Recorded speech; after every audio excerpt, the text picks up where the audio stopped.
Malagim na trahedya naman po ang sinapit ng 13 katutubong Aita sa San Marcelino, Zambales. Tumaob ang sinasakyan nilang bangka habang binabaybay ang Mapanwepe Lake. 6 po ang patay, kabilang na ang 2 bata. 3 naman ang patuloy pang hinahanap. At live mula sa Zambales, may Express Report si Mobile Journal Alexis Ebue. Alexis, kamusta ang panahon at paano yung search and rescue operations dyan? Meron pa palang nawawala.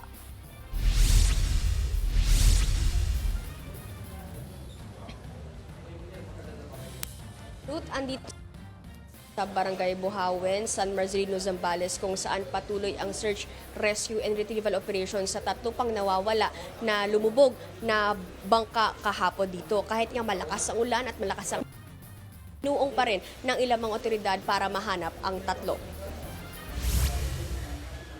Kahapon pasado mangyari ang insidente. Pawang mga taga-sityo lumibaw raw ang mga sakay ng bangka. Dumalo sa 4-piece meeting ang mga matatanda habang nagpapabakuna naman ang mga kasama nilang bata sa Barangay Buhawen proper.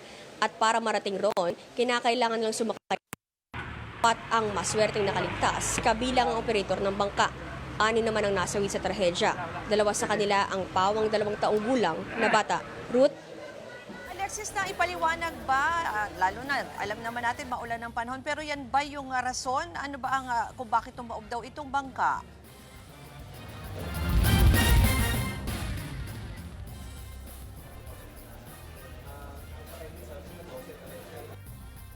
Alexis, can you hear me?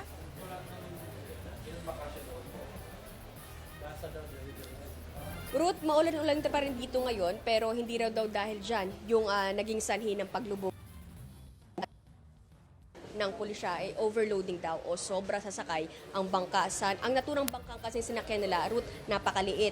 Sabi ng Coast Guard, 5 lang daw dapat ang sakay nun. Pero nakakagulat na 13 na individual ng pulis. Yan po ang Express Report ni Mobile Journal Alexis Ebue live mula sa Zambales.